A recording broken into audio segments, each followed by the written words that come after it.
DeFi or decentralized finance is like a fancy new bank for cryptocurrencies. It's shaking things up and making money stuff way more faster, transparent, and flexible. The revenue in DeFi market is projected to reach 26,170 million in 2024 and is expected to grow at an annual rate of 9.07%, resulting in a projected total amount of 37,040 million by 2028. The average revenue per user in DeFi market amounts to $1,378 in 2024. DEX, or decentralized exchange, is one of the widely known applications of DeFi. It's a way to trade crypto without the big guys in suits. I'm Boni from Metaschool, and today we are diving into making our own token DEX on the Sui blockchain. If you find value in this video and appreciate what we're doing, then hitting the subscribe button is like mining a valuable block of support for our channel. So let's dive in together and get started. Let's take a quick glimpse into what a token DEX dApp on the Sui blockchain will do. Imagine this dApp as your personal cryptocurrency exchange booth, but cooler and without the hassle of middlemen. With our dApp, you'll be able to seamlessly convert Ethereum to USD coin and vice versa. It's like having your own virtual currency swap center right at your fingertips. In order to build the complete app, we'll have to set up the development environment, write the smart contract, deploy the app, and then set up our front end. Now, to kick things off, we'll need to have Sui installed within your system. We've got a complete guide on this in one of our previous videos. You can find the link in the I button popping up on your screen right now.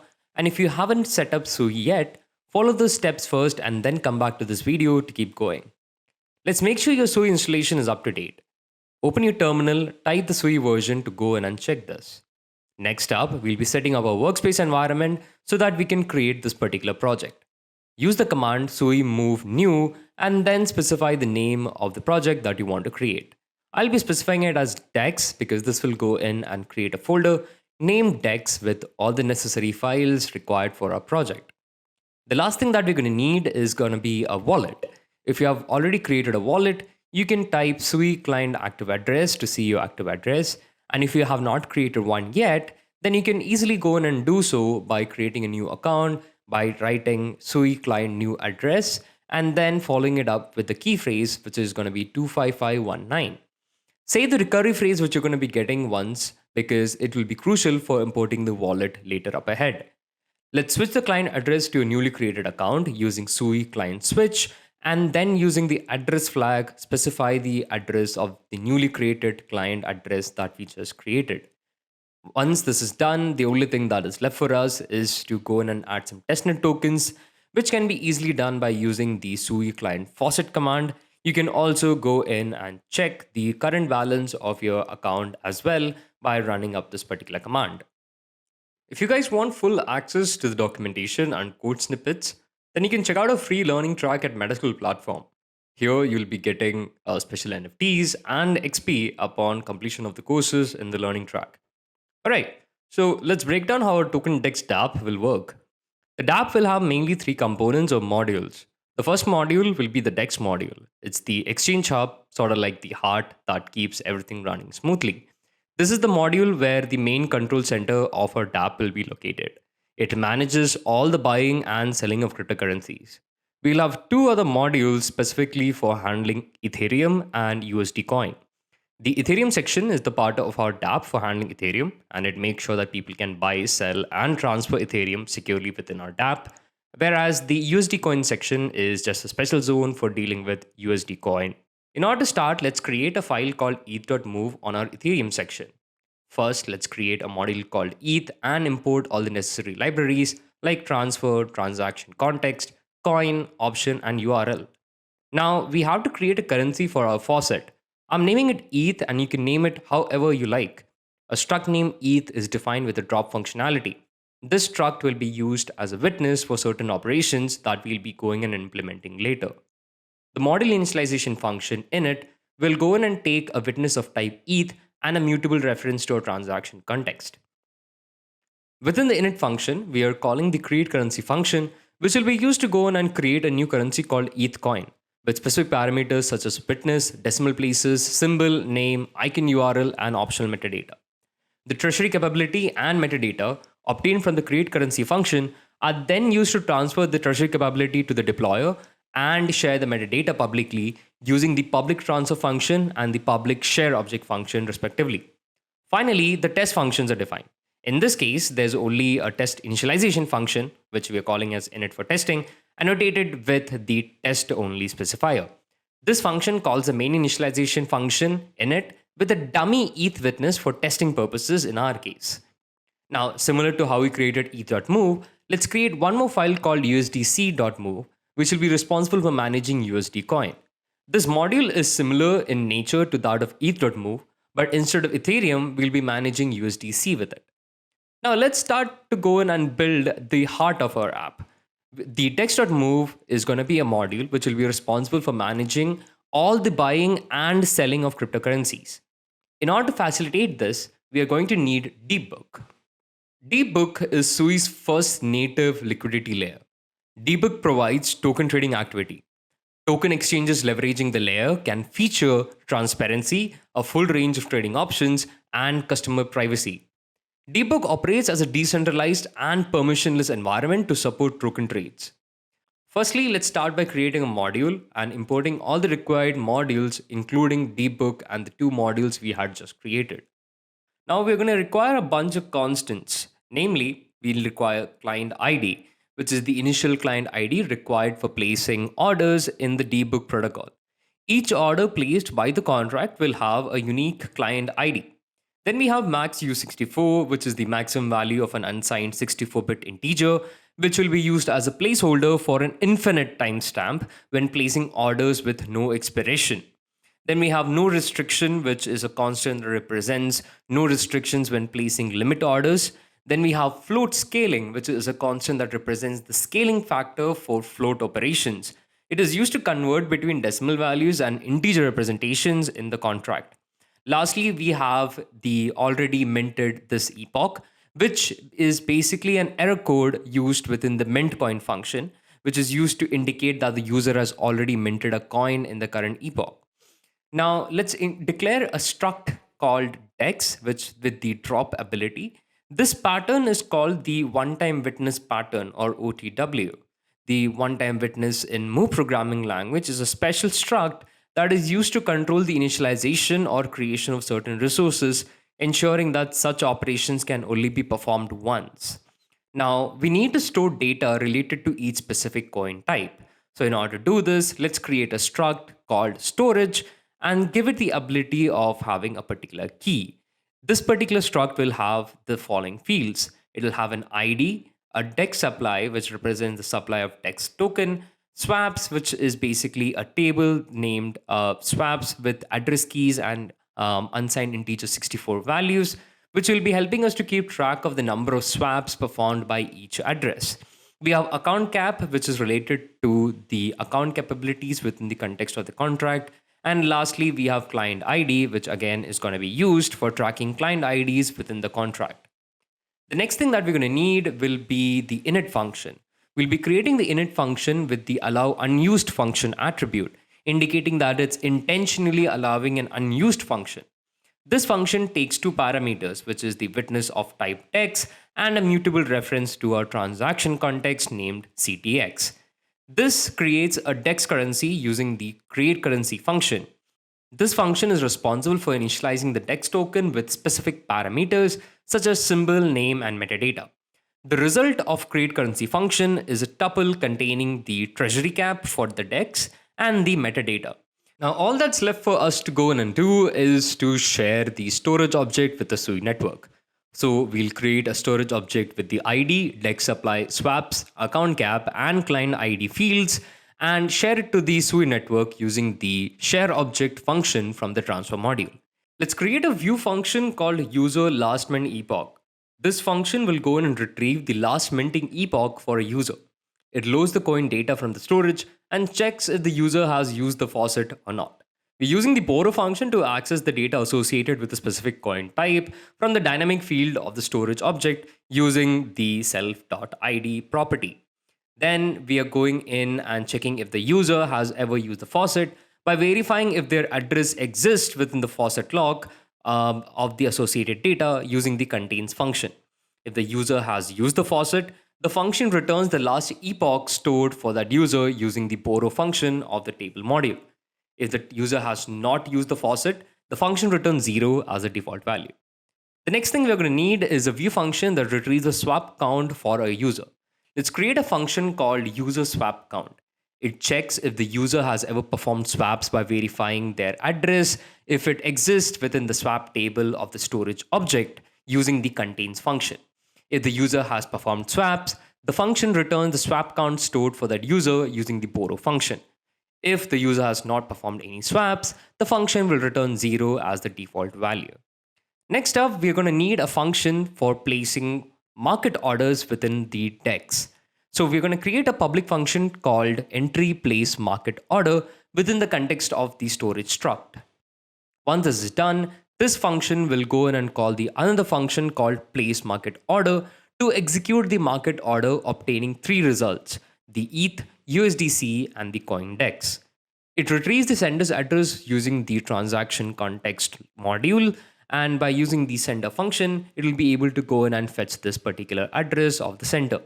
It calls the transfer coin function 3 times to transfer the coins, which is ETH, USDC, and CoinDEX, to the sender's address. We also need a function for placing a market order in the DEX. So let's create a public function named place market order within the context of storage struct.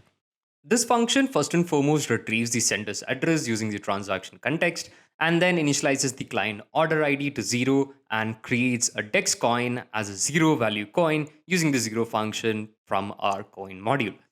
It then checks if the sender has ever performed a swap by verifying if their address exists in the swap table of the storage object using the contains function. If the sender has performed a swap before, it increments the total swap counter and updates the client order ID. If the total count is even, it mints one DEX coin for the user. This involves increasing the DEX supply and transforming it into a coin and joining it with the 0 value DEX coin. If the sender has not performed any swaps before, it registers the account by adding an entry into the swaps table. It calls the place market order function to place the market order in the DEX pool, obtaining both ETH and USD coin. It returns a tuple containing the resulting coins, which will be ETH, USD, and DEX coin. Now we must create a pool in debook using the create pool function. The create pool function is used to create the ETH USDC pool in debook. The pool created will be shared with the Sui network, and the fee for creating the pool is specified as fee parameter, which is a coin. The floating point parameter is likely represents the initial liquidity or the amount of ETH and USDC in the pool. The function basically facilitates the creation of a pool, allowing users to trade assets on the debook platform. We will also be creating a function that is intended to be called only if there are no existing orders within the specified pool. This particular function called fill pool contains a comment basically indicating that it should only be called if there are no existing orders within the pool, and it calls two other functions altogether. The first function is the create ask orders, and the second one is create bid orders. The create ask orders is the function which is responsible for depositing funds in debook, placing limit sell orders, and allowing other users to buy tokens. Whereas the create bid orders is the function which is responsible for depositing funds in debook, placing limit buy orders, and allowing other users to sell tokens. The purpose of this function is to populate the pool with initial orders, providing liquidity and enabling trading for other users. We're also going to be needing a function to go in and create or initialize the state of the contract with treasury caps for ETH and USDC. So let's create a function called as create state. This function is going to go in and use the add function so as to go in and add a dynamic field to the storage field with a unique identifier based on get ETH or get USDC types. Now, in case of ETH, it adds a dynamic field with the key get ETH and a data struct containing the ETH cap and a new empty faucet lock table. In case of USDC, it does the same with a key which is get USDC and a data struct containing the USDC cap and a new empty faucet lock table. For the minting functionality, let's create our mint coin function. Now, the way this particular function works is that first and foremost retrieves the sender's address and the current epoch from the transaction context. It determines the coin type based on the generic parameter using the get coin type function. It loads the data struct associated with the specified coin type, and then it checks if the sender has a record in the faucet table. If it does, then it checks the sender is eligible to mint the current epoch. If eligible, it will proceed. Otherwise, it will raise an error that the user has already minted this epoch. If the sender does not have a record in the table, it adds a new record with the epoch of 0, and then it borrows a mutable reference to the last minted epoch and updates it to the current epoch. It mints a coin, either 100 USDC or 1 ETH, using the mint function from the coin module. Next, we're going to need the create ask orders function. This function is responsible for creating ask orders in the trading pool.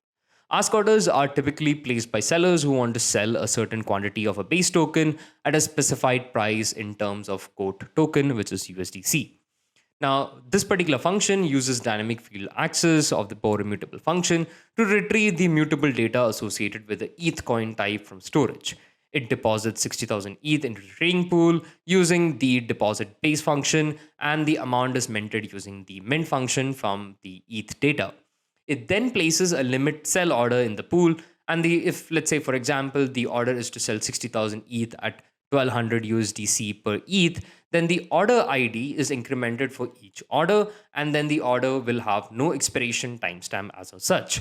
The order will be then placed using the place limit order function, and then finally we'll be incrementing the client ID so that we can prepare for the next order that will be going in and coming over. The create bid orders function will be responsible for creating bids in the trading pool. The bid orders are typically placed by buyers who want to buy a certain quantity of base token at a specified price in terms of code token, which is USDC. Inside of the function, we mainly are using the dynamic field access using the borrow mutable function to retrieve the mutable data, and then depositing the USDC into the trading pool using the deposit code function, and then the amount is minted using the mint function from the USDC data. It then places the limit buy order. For example, if the order is to buy 60,000 ETH at the price of 100 USC per ETH or higher, the order ID is incremented for each order, and the order has no expiration timestamp. The order is placed using the place limit order, and then finally it increments the client ID so that it can prepare for the next order. Finally, let's implement the transfer coin function. This function will be responsible for transferring a coin of a specific type to a specified recipient, the sender's address. In this particular function, we check if the coin has any value by using the value function. If the coin has 0 value, it will be destroyed. Else, the particular coin will be transferred to the specified sender using the public transfer function. We also do have an init for testing function, which is a test only function designed for testing purposes. All it goes in and does is that it's basically used to initialize the DEX module for testing scenarios without affecting the main deployment. Now that we're done writing up a smart contract, in order to deploy our app on the blockchain, we'll have to update our TOML file so that we are including all of the dependencies and addresses required for it. Now, in terms of the dependencies, you can see there are multiple revisions, but we'll be going with the latest one, which is the testnet version 1.21.0. Now, in order to build our project, we can run the command sui move build. This process will go and take a few minutes. And now we can move on to the part of publishing our smart contract. So in order to publish our smart contract, let's just go in and create a new environment for the testnet and switch onto the newly created testnet. Once this is done, we can run the sui client publish command so that we are able to go in and publish the move project to the testnet. The skip dependency verification flag that we're using here need not be done if you are deploying the app on production. Now, finally, let's just head over to the Sui Explorer. Paste the transaction digest in the search bar to find your transaction on the Sui Explorer.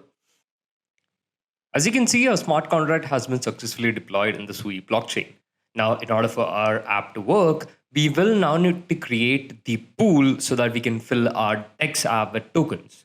To do this, we need to run the create pool, create state, and fill pool functions, which we had already went in and defined within our dex.move file. The only problem here, though, is that if you want to go in and run these functions, we need 100 Sui tokens in our testnet wallet address. It's almost impossible to get 100 Sui tokens for free, even for a testnet account. So to solve this problem, we have already created a pool for you on the following address, as you can see, and you can visit the Metaschool platform to access the package ID for this particular DEX contract. If you're looking to build an end-to-end product on Sui, please reach out to the Metaschool team and we can help you to go in and get the 100 Sui tokens that will be required for the deployment purposes. In order to speed things up, we've already created an Next.js frontend app that you can clone and use. The links for the same will be in the description down below. Once the repository has been cloned, we can cd into the Sui Dex frontend folder and install the requisite packages by running yarn install. In case you have not installed Node.js and yarn in your system, I'll leave the links to the process down below in the description as well. Finally, we can run yarn dev to launch the app in our browser. First, click on Mint Sui button to increase your Sui balance because this is going to be required for going in and performing the swap. And in order to fill the USDC and ETH balance, click on Mint ETH and Mint USDC buttons separately. Before swapping, it is necessary to increase the balances because without any ETH or USDC, you will not be able to swap the tokens. To swap the tokens, fill in the balance and click on the swap button. And if you want to swap ETH to USDC or USDC to ETH, click on the arrow button to switch their places. That's it for today, guys. We just built our token DEX tab on the Sui blockchain. And in this video, we've mainly focused on the smart contract part alone. If you want an in-depth overview on both the smart contract creation and front-end integration along with Google authentication, you can visit our website and go through the procedure in your own pace. If you enjoyed this video and learned something new, don't forget to hit like, share, and subscribe. It really supports the channel.